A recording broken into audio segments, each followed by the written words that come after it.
I really want to speak to the listeners out there that have been working a career that's 10, 15, 20 years in, and they feel like that's all they can do. And they feel like they're highly compensated or they're good at what they do, but they don't love what they do.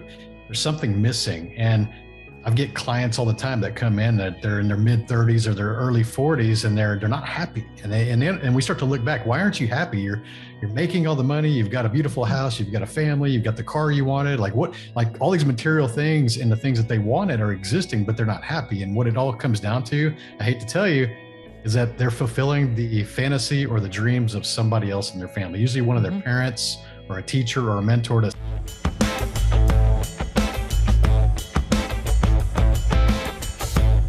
Thank you so much, Tony, for joining us at PivotMe today.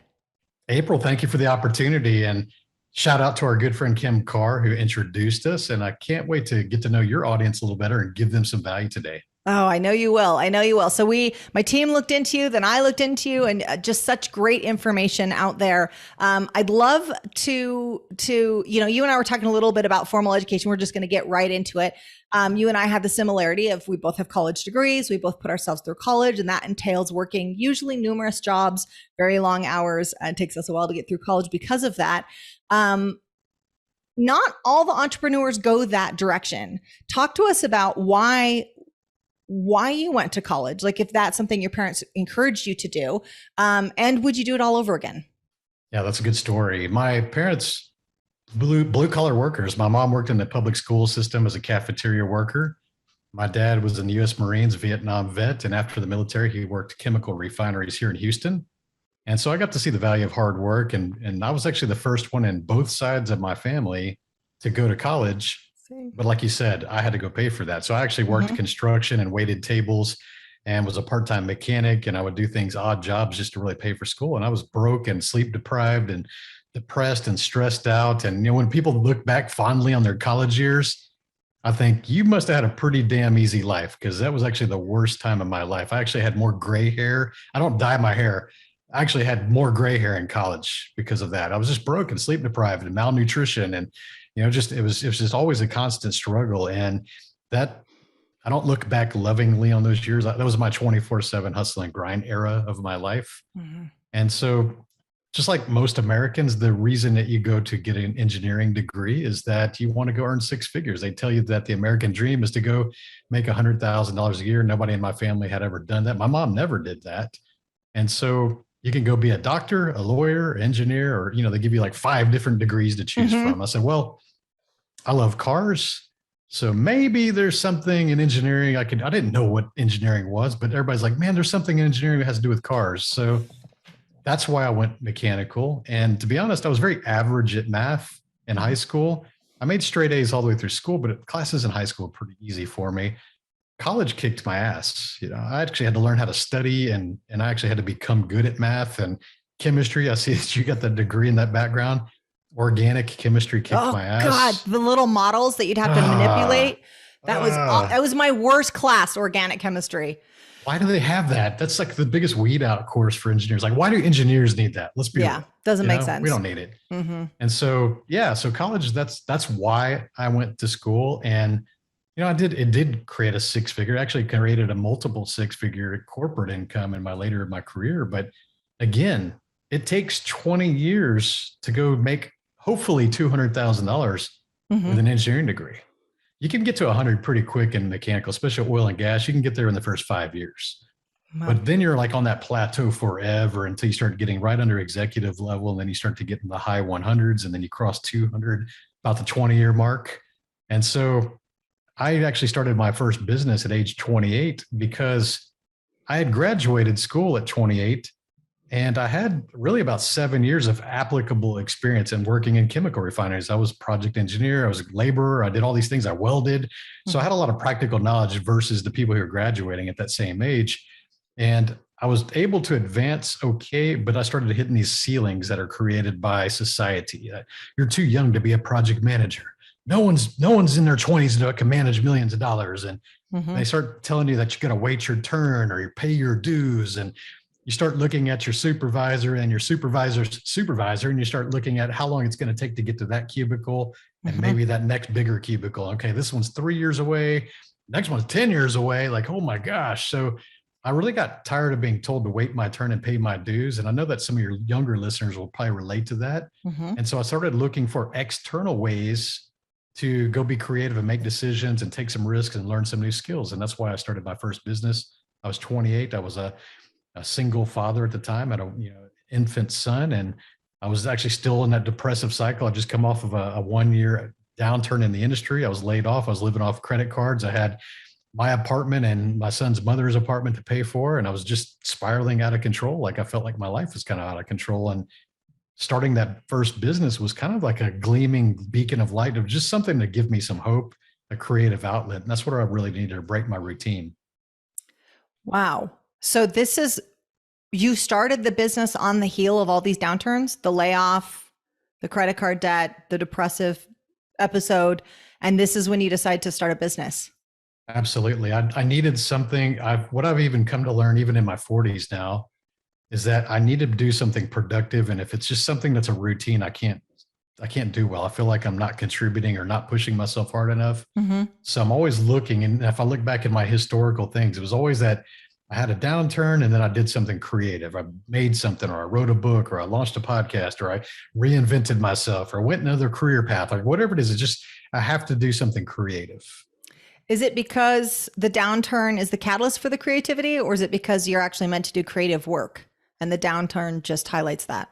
I've always been a hands-on type person. I've always been an artist. I've always been someone that builds things. I build cars literally from the ground up, every nut, bolt, wire, everything. So I like to build things, and I like to just stay to the mission and just see the project through. That's just who I am. And I get a lot of the discipline from my parents. My mom, Japanese immigrant. I was actually born in Japan on a Marine base, and she never got to go to school after junior high because in her culture, she's a baby boomer generation. They got plucked out of the school system as women around junior high level, and they had to go work in the farms. So she valued education because she never received that. And my dad, he was the military gunnery sergeant in the Marines. So I got the discipline from all the other things in that regard. So, give your listeners an idea. I didn't miss a single day of school from kindergarten through graduation. So I'm pretty well disciplined at showing up and making sure I deliver and do things. Because Asian moms, like you hear this stereotype of, if you get an A minus, that's might as well be an F. Well, that's how it was. Wow. That is some discipline. And as a parent, I'm also trying to imagine the logistics of never missing a day for your kid. I can't even imagine. How much of the discipline that they raised you with carries through to your life today? A lot of it. I actually started to identify with showing up and delivering and creating results. And I've always been a high competitive type person anyway, so I could beat people on a intellectual level and do things and get the grade. I was the curve buster, that people were like, oh, damn it, Tony got 100 on this. He screwed the curve up. And I was okay with that because, and this is really important for your parents out there that are listening to this, because if you instill a belief in your kids and you really reinforce these good behaviors, what happens is they start to identify as that and they carry that into productive lives. Because if you identify as someone who shows up every day and has discipline, that's who you become, right? And I don't think I ever complained about going to school. I mean, I think I started stacking the perfect attendance probably around 6 or 7, those. And I was like, oh, this is pretty cool. Like I have perfect attendance. And I started realizing that very few kids were getting that at the end of the year. And I was like, man, this is a way that I can actually be ahead. And this is easy. Just show up, just do what you're supposed to, be responsible. It's not like extra work, right? Yeah. And so I just started to realize that this is part of who I am. And honestly, it's not always about the parents, because my sister and I were raised by the same parents and we have two complete opposite philosophies in that regard. So there's still a level of internal identify that you have to understand. And your kids are not always going to be the same. Yeah, I just chose that way. I chose that way. Yeah, it's interesting, the idea of never missing a day of school and then it eventually becomes your identity. I really want to go back to this whole idea of this downturn and then you start this business. So usually when someone's faced with, I've got to pay my bills, I've got to pay for this house for, the mother of my son, right? Usually the answer is, I better go get a job quick. What had to happen? Was this something that was brewing in you for a while that you're like, hey, I want to be a business owner. This is my opportunity. Like where was that change? No, I actually started that first business as just a escapism You know, a lot of people read books or watch TVs. I said, hey, I need to go teach myself a new skill and maybe I can make some side money from this. And maybe that gives me a creative outlet. And I just wanted to build an automotive community that where my friends online could hang out and talk about cars and talk about racing. So I actually bought a book and I still have the book back there. And people talk about, what's the book that changed your life? I said, mine's pretty boring. It's an HTML coding book that I bought at Barnes and Nobles and probably in 1996, 98 timeframe. And Wow. all I did was I came back to my computer and I read the book and I would practice on Notepad and actually literally code HTML on Notepad. And I would learn it and I would look at it and I'd learn it and I'd look at it. And I would just go back and forth until I figured it out. And so that's how I started to teach myself a skill. And I just make these really simple one-page websites. And I started to do those for other people and I started to get paid for those. It became actually my first side business, is just making little simple web pages for shops and stores and things around town. So, I always think about what are the skills I can create to maybe monetize. And that was the first one I did. So I didn't think about making a company that would eventually make millions of dollars and sell for millions of dollars. That wasn't even the top of my mind, because of my childhood, I didn't have a belief in that. I thought that to be a business owner meant you already had to start out rich, because you hear this, like, oh, it takes money to make money. And we hear all these fallacies that are perpetuated by people who believe that stuff because they've never experienced otherwise. And you start to adopt the same beliefs as them without ever challenging those beliefs.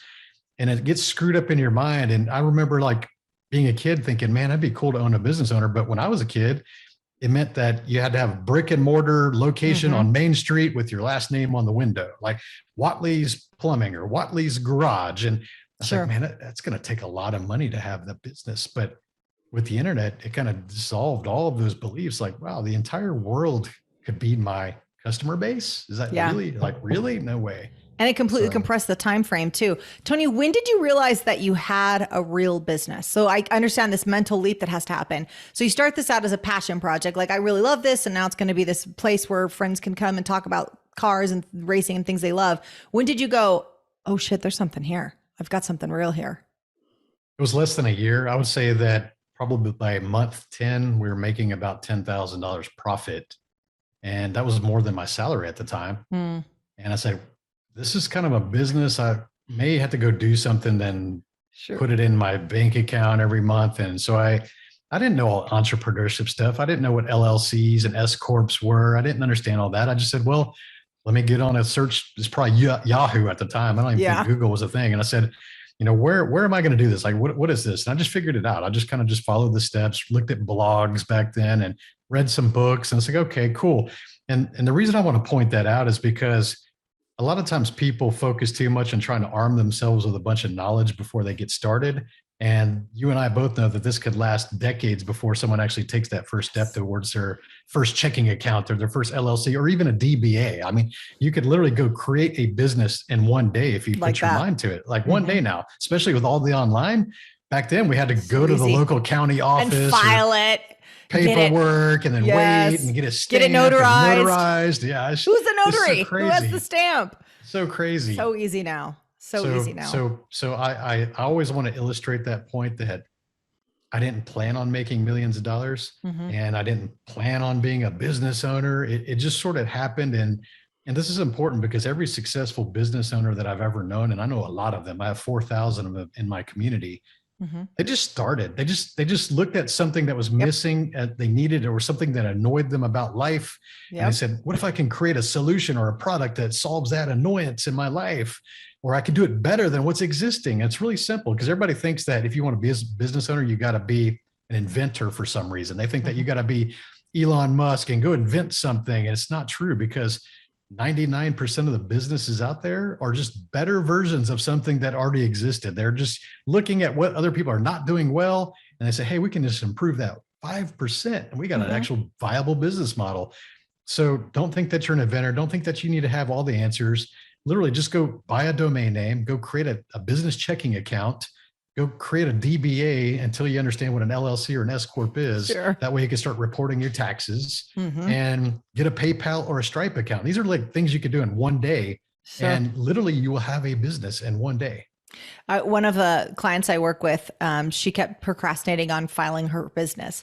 And and here's the thing, it's not because we're missing the know-how, it's because we have to make this mental leap, right? Like we are the bottleneck to our businesses and our lives. It's rarely more education. It's usually just, we have to make this mental shift. And finally we dialed in, and I work as our business advisor. We dialed in one day and I'm like, no, that's not what we're going to do today. We're filing your business. I'm like, we're going to share screen on a Zoom call, and we're going to log into Texas, is where she lives. And we filed her business in a 60-minute Zoom call. I'm like, check that box, do this. Great. Now you have this number. Now you're going to go out and you're going to get a checking account in this business's name. And she's like, all this time I've waited to file it. I'm like, now you're a business owner. Congratulations. Go get accustomed to your new identity, because now you're no longer just an employee. And we make it into this big thing. But the price of admission is a lot less than what we think. Then you got to get in and do the work, but it's just us making that mental leap. That's the hardest. Tony, when you got this idea and you're doing this, at the time, did you know a lot of business owners, and was your peer group supportive of what you were doing? I didn't know any business owners, and there was no business owners in my family. So I just learned what I learned from reading books. I didn't have a mentor or a coach or anything like that. I just read books. I still love to read books. I read probably a book a week or listen to them on Audible. I've always been that way. I think that there's a lot of value in learning from other people's mistakes. And that's generally what books are, is a documentation of advice of mistakes. And sure, people hire coaches and advisors like you and I for mistake avoidance. The number one reason we get hired is for mistake avoidance. Like they don't come to you going, hey, tell me what to do. They come to you and go, hey, tell me what not to do. So true. It's so much more expensive to understand what not to do and not wasting your time. Right. But yeah, I didn't have any mentors or advice. It's funny. I just recently wrote an article on that was one of the biggest mistakes I'd made in my corporate career and my entrepreneurial career, is that I did not have mentors. I did not have someone that kind of took me under their wing, and I tried to seek them out, but I really didn't know how to when I was younger. And that was one of the things that made my journey much harder than it needed to be, much longer, harder. I had to work way more hours. Same, didn't know any business owners, same about college too and graduating. So there's a lot of firsts in there. And what that means is that you're on point, you're taking the charge, but you have nobody that you're chasing.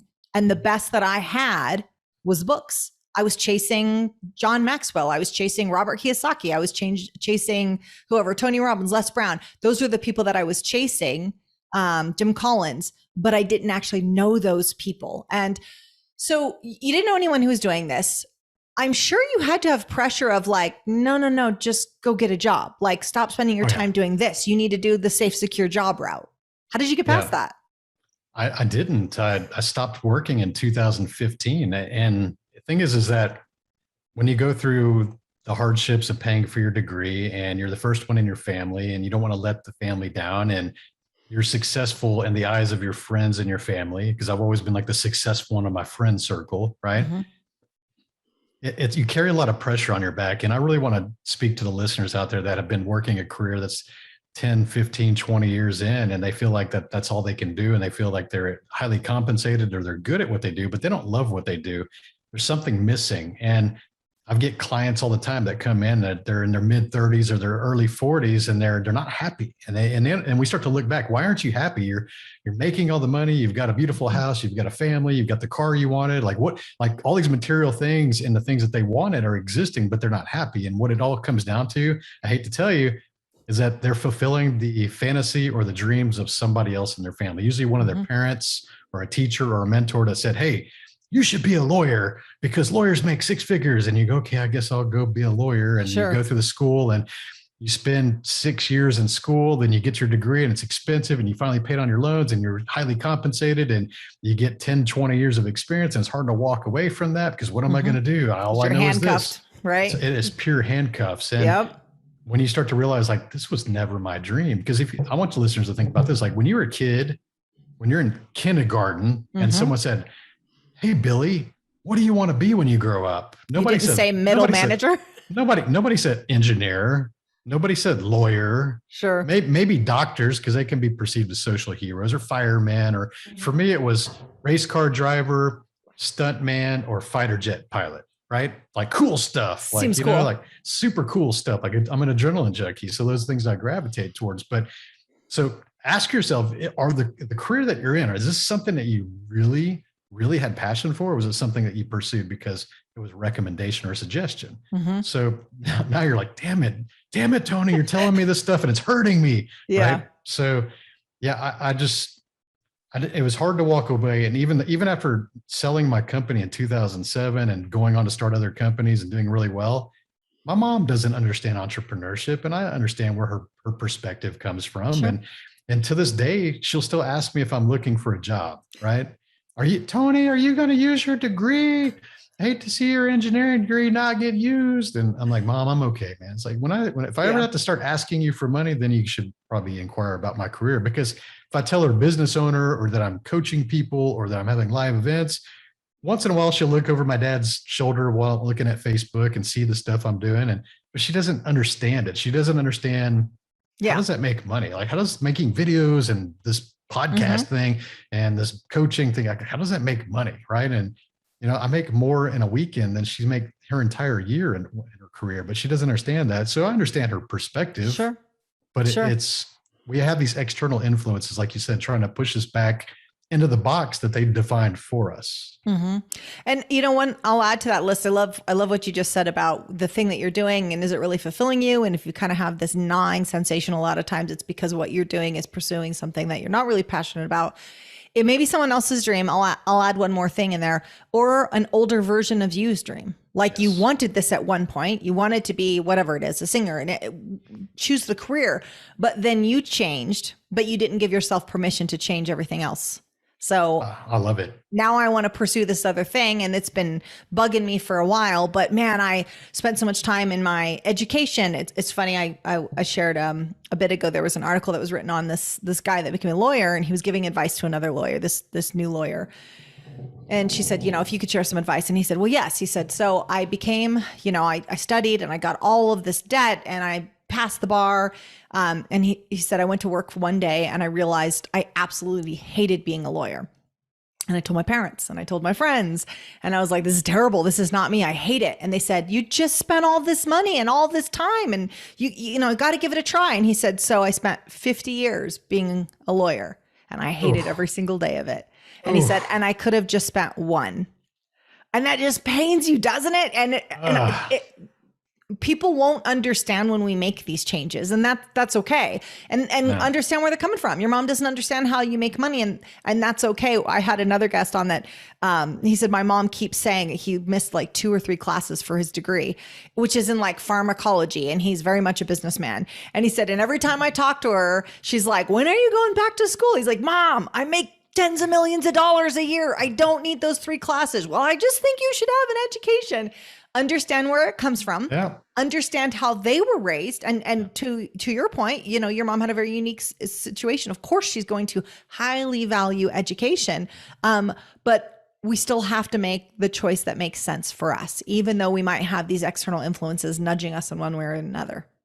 I think that you nailed it on the evolving. That's because I've always been evolving. And I would say that looking back, every decade of my life has had a different focus or a different purpose. You ask most people what the purpose is, they don't know. They usually say something honorable. Well, I just want to provide for my family. And that's what everybody says. Sure. To me, that's your duty. That's not your purpose. Your purpose is actually a higher potential than that. Your duty is to take care of your family. So the problem is that when you hang around with other people who aspire to be average or live an average life, that's the answer that they volley back and forth. And it just, no one ever challenges that. Yeah. Because if I say, April, I just want to provide for my son and my wife and my family, that is usually an indicator that I don't want to go further in this conversation, and that you're supposed to stop asking me questions, April. Right. Yeah. And so, because it sounds honorable, and it is, but your purpose, and I'm challenging everybody listening, your purpose is far greater than your family. That's your duty. That's your job. That's your responsibility. There's a difference. And now you're thinking, well, damn, what is my purpose? Well, I didn't know what that was either, but I started thinking about what are my focuses like through my decade. So 20s was all about just trying to get that education. It took me 7 years to graduate. I just focused on working and going to school and trying to get an education just so I can get a little bit ahead. 30s was all about stacking money. It's like, hey, I'm going to get the highest paying jobs. I'm going to make some sacrifices and be away from family. And I'm going to work overseas and international and climb the corporate ladder and put some crazy hours in and build some businesses. And then I did that. I made that. And I started realizing like that's not the keys of happiness, because I've always been a happy person, even broke.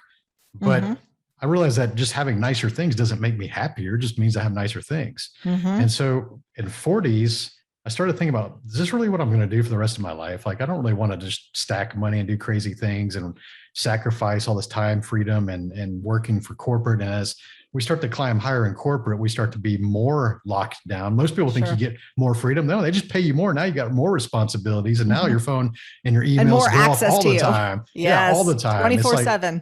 It's like you'd almost rather just be back like a mid-level employee that just stays off the radar. Yeah, right? less responsibility. That's for sure. So yeah, it's purpose and all these things. And in 2015, I was racing cars and I had an accident at the drag strip, and I hit a concrete wall at 130 miles per hour. And as I was approaching the wall, I thought I was going to die in that moment. I actually said to myself, "Well, here I go," because engineering mind is like, hey, it's bad odds to hit a concrete wall at 130 miles per hour in a two-door sports car. And I just thought I was going to die in that moment. And the thing is I was very peaceful in that moment. And I felt really overwhelming sense of peacefulness. And impact hit, the airbags deployed, the car was just being ripped to shreds. And I just remember focusing on staying awake because I didn't know the extent of my injuries. I just knew that I was conscious and I need to get out of the car before it catches on fire and I go poof in a fireball.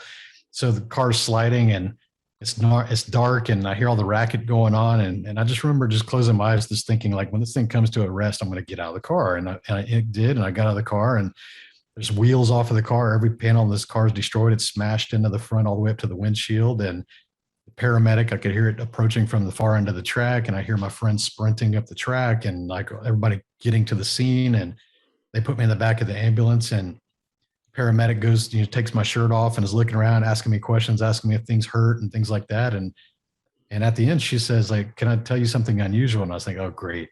I'm already thinking like, oh, here goes. Like, is my leg backwards? Is my back sticking out of my spine? And like, what is she's going to tell me? And she just says, people crash out here all the time. And you've had a major accident, but you're remarkably calm.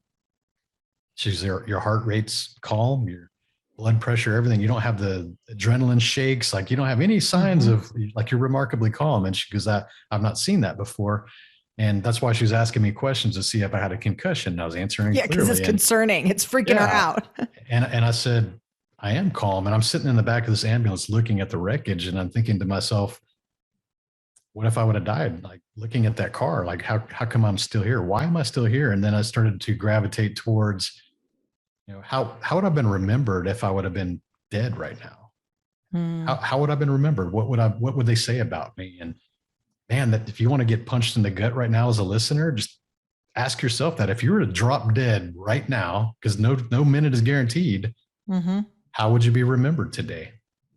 And if you don't feel emotional when you go through that exercise, I would say carve out an hour of your day at some point, write down a piece of paper and write your eulogy or write your obituary. If you were to die in that day, like if I were to die today, this is what they're going to say about me. And I want you to write it.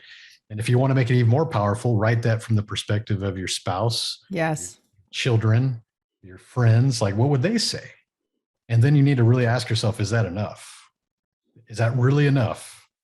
Because for someone who's like me, is a high performer, competitive, disciplined, what it told me is I would have been remembered as nice, rich guy with cool cars. And that's not enough. That's not enough. I'd helped only people in my proximity. I'd helped 12 of my former staff members build 7 through 9-figure companies. They're always telling me, Tony, you should be doing this full time. Look at these results. I'm proud of you guys. Like, awesome. And I had all the convenient excuses in the world not to do that because I had insecurities. I didn't like being on camera. I didn't like being in the spotlight. I had a very successful life hiding behind corporate logos and my own logos. And I was the most, I guess, the best supporting actor role, right? I helped the other people become stars. And so I just said, well, I'm busy and I got a career and I got a family. So I don't want to do that like that. You don't need to do that, right? Those are all convenient excuses. But after that accident, I realized that the only people benefited were the people that were close proximity to me, and that if I was going to go make true impact, I had to do more. I had to go impact as many people as possible. And I still didn't know what that meant, right? I didn't know what my purpose was. What's the meaning of life type question? I didn't know that. But I left my corporate career. It was 2015 at the end of it there. And next 2 years, I didn't really know what I wanted to do. I just knew I didn't want a corporate job. So I just picked up consulting gigs and did things and started writing content and creating videos and wrote a book at the late of 2017. And, so I actually launched 365 Driven as the brand in May of 2017. So there was almost a 2-year window that I didn't know what I wanted to do. And I decided at that point, the best way for me to make impact in this world is to teach people confidence in business, things that I have passion for, things I can speak at a high level of energy all day long, every single day, and love what I do. And I'm weird like that. I was the 12-year-old kid that would read Forbes and Entrepreneur and Success because I was broke. I mean, they were talking about money, and I would be at the magazine rack while my mom is grocery shopping, and I'd read my car magazines, and I always see these things over here talking about money. And it's like, well, I don't have any money. I can't even buy this magazine I'm reading. So maybe if I'm here reading the whole thing while I'm here, I'm just going to read the money magazines and try to figure that out. And that's what I did. And so, yeah, my earliest mentors were Success and Forbes and Entrepreneur and those kind of things. And I didn't know what I was reading, but after about a year of reading those, I actually got a subscription to those, and I started understanding it, and I started putting things together, and I started to understand money and business, and I got fascinated with it. So I said, okay, that's what my passion is. And the best way I am going to impact people is by teaching them business. I'm going to impact millions of people. That's the best way I can do that. So Tony, a pivoter who's listening right now, and they've had some measure of success, like things are going pretty good, but they know they're capable of so much more. What would you say to them? Like, okay, well, I've got a decent business. I've got a good life. I've got a good family. I work out. Maybe I'd like to work out a little bit more. Maybe I'd like to vacation a little bit more, but they know that they're capable of so much more. What do you say to them? You're capable of everything that you can imagine and more. And I would say that you probably aren't even dreaming big enough.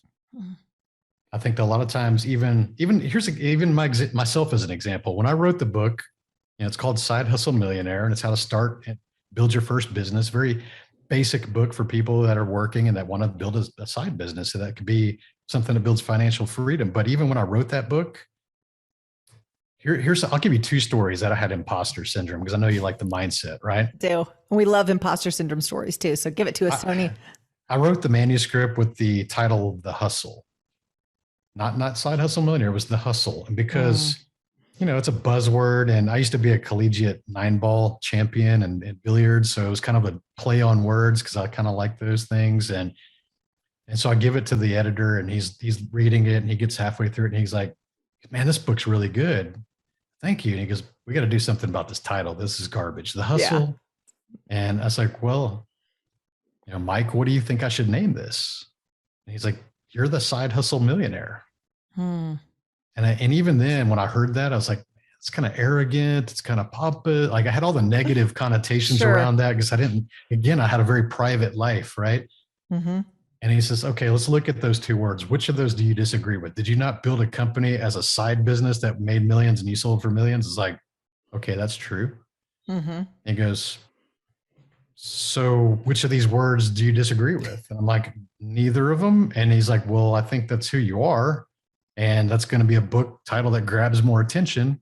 And even then I was like, dude, let me sleep on it, and I'm going to think about this. And I woke up and I said, Side Hustle Millionaire.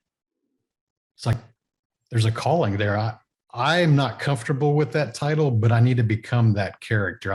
What I wasn't comfortable was I wasn't the right person with the confidence and courage to go do that. Because even at that time, here's the second imposter syndrome. I used to say I was going to impact thousands of people. Yeah, I totally get it. So to talk about that, that's all, because I once had a mission statement that said thousands, and then someone crossed it out for me and wrote millions. I said, I'm going to impact thousands of people by teaching people business. And the book sold over 1,000 copies the first week. Wow. And I was like, whoa, I guess I kind of impacted thousands. Do I say I'm going to impact 10,000 people? That just sounds stupid, right? Yeah. I'm going to impact 100,000. No, that still sounds stupid. So I had to say impact like Dr. Evil at millions, right? I had to Yeah. pull that like, and even then it still sounded weird to me. Like I'm going to go impact millions of people, but now I say it with ultimate confidence because I'm 4 years in and I've seen how it works. But it kind of goes back to what we talked about at the beginning of the segment. Like I wasn't ready for success and I had to become the right person. I had to pivot to grow and I had to invest. I had to go join a Toastmasters and I had to hire a speaking coach. And I did a video on social media every single day for a year. And the first year I was doing this, and I kind of took people along on this journey because I truly sucked at it. And I was willing to suck at doing that because I was a beginner. And let's talk about the actual mechanics of this. Like, so you have the results, you have this concept of the side hustle millionaire that your publisher pushes you into. Like, we need a sexier title. Absolutely. You have to sell what people want. And sometimes we have to rise to that occasion. So you've done the thing, you've got the results. Talk about the mechanics of now, how do I mentally get there so I'm comfortable with this? You said, I went from a private life, and we know in this world, it has to be much more public. Something I struggled with as well. Like I came from a more private life, and being up on social media all the time and being more visible about the results and the success and the things that you're doing. It's a transition. Talk to us about the mechanics. I love what you're just walking through then. So if you're someone who is making that leap, what do you have to do, either mentally or actually like signing up for Toastmasters, being more visible? What does that look like? I think the first step and the hardest step is just to gain the confidence to quit worrying about what other people think about you. I think if you can shrug what other people think or what you assume they think of you, because that's the assumption, right? If you can just get rid of that fear, you will change your entire life. Because here's the spoiler alert. No matter what you do, no matter how good you are or how good your intentions are, you are guaranteed to have critics, haters, naysayers, all those labels. You're going to have that. And you got to realize that everybody that you know that has changed history and mankind, like if you just think of all these historic people in the world, even Jesus Christ, Martin Luther King, Mother Teresa, like all these big names, they got haters. Every single one of them had them. Sometimes they had murderers. So, what makes you think that you're going to be the first person in mankind history that's going to have everybody love you and everybody like you and everybody agree with you?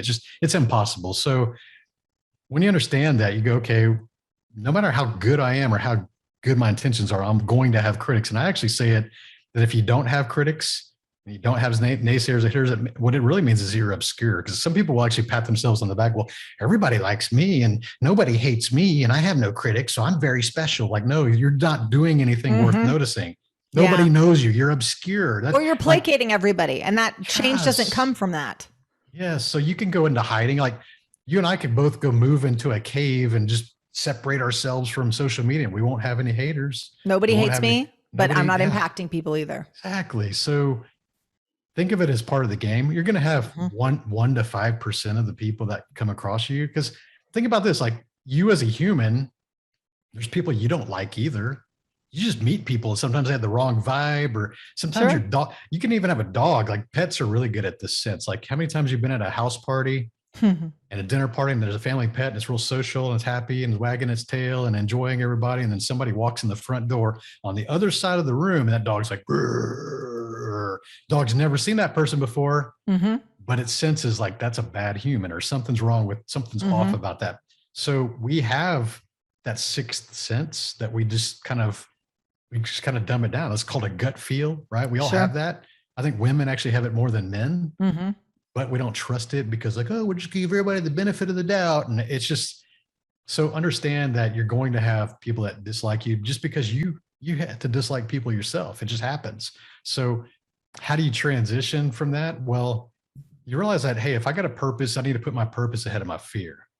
And if my purpose requires me to do the things that I'm not comfortable with, to evolve, to improve, to become the champion of my message or my purpose, then that's what it takes, right? And here's another twist on this, because like dudes, like alpha dudes, like I come from a car scene guy. I built a community with over 500,000 members, and they're car guys and they're racers, they're alpha, like we like cars and lifting weights and all those kind of things. And imagine like what that kind of group of people would think if they see a guy doing a selfie, like a selfie video. Totally. What do they, what would they say, April? What would they say? That you went soft, that you're being arrogant, that you're trying to be a millennial. I mean, there's so many things. Yeah. When I left the corporate world, that was the biggest hurdle. And I get it because I was like, some CEO that I used to work with is going to see me doing a selfie with my salad for lunch and go, what the hell happened to her? Like she's a sellout. She's the 100%. I mean, maybe they would just call you a pussy, Tony. Maybe that's what or they say like you're acting like a teenage girl or just something just derogatory, nothing positive. Nothing positive. So here's what I'm going to challenge you, because some of your listeners, men and women, have experienced this. They see people and they go, oh, look at her, she's being a prima donna or whatever, right? Mm-hmm. So here's the thing. If you have people out there that you admire, let's say that maybe it's celebrities or maybe it's politicians or whatever your thing is, like personal development, what are they doing? They're making those videos. They're sharing their journey.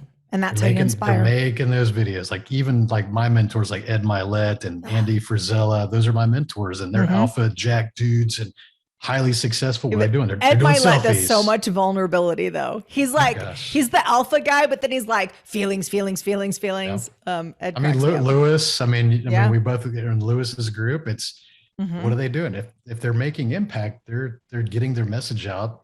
And so you need to compare the people making impact for the people that are criticizing impact, right? And go, which group do you really want to be in? Do you really want to be the ones that have no courage? Because that's the real truth. Like if you don't have courage or skills or abilities to do the selfies, you're going to criticize the people who do, because you want to justify why you can't do it. But you're going to just say like, I don't want to do that because they're acting like a little teenage girls or, just kind of weird stuff. So you need to start assessing your circle and go, are these people really making any real impact in their lives, or are they just being critics? And tie to your intention. Like, is it, okay, I'm taking this photo so that people get to see me and wow, I look cool and I just want the likes? Or is it like, hey, I just finished up working out at the gym and it's 5 a.m. and I'm going to take this photo because someone's going to see this photo and they're going to go, you know what? I was going to skip the gym today, but I'm going to do it now because I saw that. So tie to your intention. If it's entirely self-serving, then you might feel like a 15-year-old girl. But if it's like, no, because someone's going to see this and they're going to get to it this morning. They're not going to skip their gym workout. They're going to follow their meal plan today. They're going to take the extra mile, whatever that is. So tie to your intention, and that can get you through that. Yeah. And the thing is also that understand the attention's definitely important, but it's also, what are you serving? Say, like most people have stage fright. They have the fear. Like I had stage fright. I didn't like to be on stage. Now I've spoken to audiences of 1,500 people in the audience. So that's a big room. When you start to think about public speaking or videos or even a podcast or just being on stage, if you're worried and you have stage fright, what it is because you're too inward focused. You're focused too much on yourself. You're focused on, what do I look like? What do I sound like? What am I dressed like? It's all about inward focus. Me. That's why you have stage fright. You're insecure because it's focusing on you. When you start to get enough reps and get enough confidence and get enough experience, because you can't skip this part. You actually have to do the reps to get past that, which I did those videos every day to get past that. When you start to gain the confidence and understand that you're serving the message and serving them, you don't worry about you anymore. Yeah, you get dressed and you fix your hair, but then that's it. Like you just forget about that stuff. And when you step on the stage and there's thousands of people out there, you're there to deliver the content to them. You're focused on pouring outward to them and energizing everybody in the room instead of focusing inward on you. So when you start focusing on external, you don't have stage fright anymore. Yeah. I love it. I've heard this phrase. I think Rory Vaden says it: when the mission to serve is clear, is it there'll be no fear? I feel like it didn't rhyme that smoothly, but we're going to go with it. The idea is if you're there to serve your people, and if you're really connecting to the one person in the audience that needs to hear your message, it takes the focus off of you. So, Tony, I would love for us to kind of switch gears a little bit and talk about success habits, success principles. You've had a lot of success at your life. You've also had a lot of pivots. What are some of your success principles or high performance habits that you do or have done to get you there? I think the one I touched on earlier was just reading. It's always having some new information. I think that's unfortunate that I think I read a stat that only 25% of adults have read something since school. Oh, that's a crazy number to think about. And you think about a book is $10 to $15 and it's a condensed somebody's experience that they've mastered of their entire life, and they put something that you can literally carry with you or put it in your ears. Audiobooks are a great way to listen, especially if you speed up the playback speed. And I mean, if you buy a book for $15 and you learn one thing, it's worth $15. Yes. And I learn a lot of things from books. And I think that that's the biggest thing is you have to make some time for that. And to me, as much as I love music, I don't listen to music anymore. If I'm driving in my car, I'm listening to audiobooks or podcasts. If I'm at the gym, I'm listening to audiobooks or podcasts. So I actually think about now as I reward myself, I go to the gym every day. That's another thing that you need to be focused on is your health and your fitness. Gives you the energy, it gives you mental clarity. And to me, I actually know that if I have meetings all day and I get to go to the gym later that afternoon and I get to listen to my books too, it's like it's a reward system. So I actually will go learn and burn is what I call it, right? So it's compressing time. I like it. And so that's a big hack. And I think a lot of times people have reluctance to create content or videos or podcasts because they always think about like, what am I going to talk about? Like you hear that objection all the time. The reason you say that is because you're not feeding your brain with new information on a daily basis. Because if you were to listen to shows like April's or mine, or you read books every day, you will have new thoughts and new perspectives literally every single day. For sure. And that gives you endless amounts of content that you can speak about. Now, you're not trying to plagiarize, but you can know what? Hey, I was listening to April interviewing this guy, Tony, and they were talking about this, and it really shifted the way I think about it. And I want to talk about that today. Yeah, it's so true. So easy. I love this learn and burn. I love this concept. Morning routines. Do you have one? Are you religious about it? I don't have a religious morning thing. I think that, we hear I'm an early riser. I usually get up between 5:30. And I am a morning person. So I actually wake up and I'm ready to go. And that's just who I've always been. I haven't used an alarm clock in over 10 years, even when I was corporate, because unless I'm sick, I won't sleep in. So I just make sure that, most people that drag ass when they're trying to get up is they're not really moderating when they go to bed. That's the problem. Like, so true. Like my body sleeps 6-7 hours max. And if I know that, I just go make sure I go to bed. So I have like an hour buffer between what I need to be doing and when I wake up. And so because I'll tell you what, I hate alarm clocks. I don't think anybody loves their alarm clock. Why do you want to start every day of your life with this like some annoying crap ass noise that puts you in a bad mood in your first waking seconds? Like, why would you want that? And that's how the vast majority of people wake up. It's like, that's terrible. Like you start your day off like angry, like, wow, what is this thing? Throw it across the room. So figure out how often or how long you sleep and just go to bed on time. That's an easy way to control it, So, start setting your alarm like later so that maybe it comes on after you're already awake. Just kind of if you're worried about oversleeping, right? But yeah. So let me take another approach on something. Why do you think? So you've got some things that you've utilized that have helped you be successful in a lot of different areas. Why do you think so many other people struggle with success? I think a lot of times they try to do things on their own. I think they don't have the mentors or the coaches, or not reading the books or learning from the mistakes of others. I think that they take advice from people who have never achieved or even attempted the things that they want. And think about that. If I were to ask my mom like how to start businesses, I would still be working in a company because she doesn't know. And the thing is that we look at authority roles, we look at our parents, or we look at our teachers, or we look at our professors, and we think that, hey, they're an authority, so I need to take their advice. But that's not always true. You got to ask yourself, has that person attempted at least and failed at that, or have they achieved at that? And start taking the advice of the people that do that. And another thing is like, would you take advice with someone you wouldn't trade places with? So true. So I think a lot of times we look at our friends, and you got to realize that the whole crab in the bucket mentality exists. And it's not just lower middle class or middle class or upper, it's at every level. Every level. We talk a lot about peer group here. And the way I define it is you have your default peer group and your design peer group. And your default peer group are people that you live next to, people that, the parents of your kids, people you work with, and that's sort of who you default. And you will have barbecues with them and we'll hang out with them. But how often do we design our peer group? And that's really important, is bringing in people into your peer group that have done the things that you want to do, because it normalizes success. So way back in the day when I started in business, I started in real estate. And it was amazing to me how I became a real estate investor very young.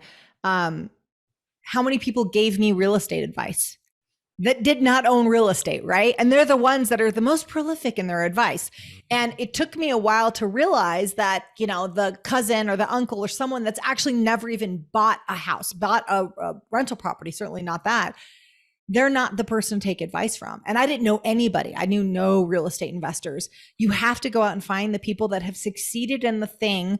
And I would even caution you against talking to someone who's failed in it. They're going to tell you all the ways it doesn't work, and they're probably going to have a piss poor attitude about it. So go find someone who has been successful at that thing and bring them into your peer group, because it normalizes success. If you want to run a marathon and you've never run one, just go have coffee every week with a marathon runner, and you'll pick up that it'll become normal for you. And then you get all the tips and tricks.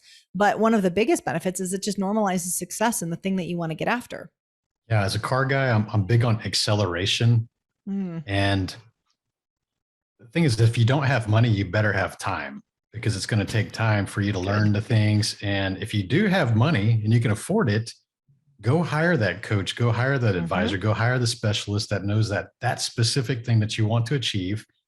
And it will greatly enhance your acceleration, and you won't have to worry about that, because as a business owner, as an entrepreneur, even as a corporate climber, your objective should be getting to bigger problems, because there are always challenges and bottlenecks in anything we do. It should be your goal to get to the next bigger challenge, right? And if that means just paying somebody to take care of this little one to get you past that little short hurdle quickly, great, go to the next one. You get a bigger hurdle, you get them bigger and bigger and bigger. So acceleration's key. And I think a lot of times people waste years of their lives trying to figure things out for themselves, especially something that's a skill set that they're lacking or something they're not even interested in. They're actually, it's kind of like what you said, going back to be the attorney that doesn't want to be the attorney. Like, if you don't like doing graphic design or building websites, why are you going to teach yourself that unless you have an interest in it? See, so go hire someone to go do those things, get past that hurdle, get to the next bigger problem. Yeah. Oh, it's so good. So I have 2 follow-up questions. But before I go there, Tony, where do pivoters connect with you? If they want to know more about your events, the book, the podcast, where's the best place for them to connect? I would say, since you're already listening to a podcast, I would invite you to come listen to mine. It's called 365 Driven, and my website is 365driven.com. Perfect. We will put it in the show notes as well, and make sure that we connect you with Tony. So a couple of follow-up questions. What is next for you? What lies ahead? Well, I actually just signed a TV deal for a documentary that I can't really disclose all the details on, but they'll be filming later this year, and that'll be a 2022 release. So that's something that's exciting. You put your message out there big enough, and certain people will hear it or find it, and then you end up in those kind of things. So that's the thing. And we're doing the live events. We got a live event coming up in November 17th through 19th in Tucson, Arizona. Okay. And we like to do these bucket list type getaway entrepreneurship vacation events. So we always do one day of presenters, public speakers, people who have been guests on my show. And then we always do an adventure thing. And this time we're going to actually rent out a road course for high performance driving school. And we're going to drive 700 horsepower Hellcats, and it's unlimited to 40 people, because that's literally how many cars they have available. So it's 40 cars. But that's what we do. This is our 3rd event. We did a Utah event where we hiked in Zion National Park, and then we did a Montana event. We hiked Glacier National Park and went whitewater rafting. And now we're going to race cars. So probably 2 events a year is what my wife and I kind of like. And it's just like a vacation. We keep it small. We make sure our speakers engage the whole 3 days and hang out. So yeah, it's always a fun time. That's amazing. We'll definitely put links into that, because that sounds like an amazing experience to have for pivoters. I just need to point something out before I ask you the final question. From a guy that lived a private life, who didn't like showing up on camera, you said, had stage fright, didn't like showing up on stage, and now you're doing a TV show. What a freaking pivot right there. I mean, what an expansion. You really probably had to become someone very different than you started with to be comfortable with that growth. Absolutely. I'm not the same person I was a year ago, much less 4 years ago when I started this. Yeah. Do you like the Ed Milet concept of we're supposed to outgrow ourselves? And the worst thing we could do is die, go to heaven, meet ourselves, and it's the best version of us, and we don't look anything like him. When he tells that story in person, everybody in the room is crying. I know, And it's so good. it's so powerful. It's so powerful. We're both Ed Milet fans. So this is amazing. I have our one closing question, Tony. If you could tell the world one thing, what would it be? If I could tell the world one thing, I think that we need to be more accepting of other people who disagree with us. I think more than ever, I think we see a lot of turmoil, especially on the news and on social media, and disagreement. And the thing is that we should invite disagreement. We should be always respectful and polite with that. It's okay to have bold thoughts. I'm a very bold and direct person myself, but I also respectfully disagree with people. And I think that until we have open channels of communication, we stop shutting people off because they just simply disagree, or they have different beliefs, or they're a different religion, or they look different. The world is never going to heal. And I truly believe that there is unity, but the problem is that the people that preach unity are also the ones that want to just throw fire at everybody else that disagrees with them. So it's okay to be tolerant and loving, but why have a caveat that says it's only tolerant and loving of the people that agree with me? Sure. So start to challenge those kind of things and start to be a lighthouse in those kind of situations. Go, hey, you know what? I'm going to create a safe place. Like, people interact on my Facebook profile. It's pretty big, and there's thousands of followers, but they know that they want to have an open conversation on there, that I will protect their behaviors or their responses, because I don't tolerate people being negative. And even with my entrepreneurship groups, negative people, passive aggressive people, people that want to cause problems or start drama, I kick them out. Yeah. I don't want those people in my group. So you got to become the steward of your community, and the people that you're growing, the people that you want to have around you. If you treat them with respect and show that this is what we tolerate, then you'll get more of that. And the world needs that.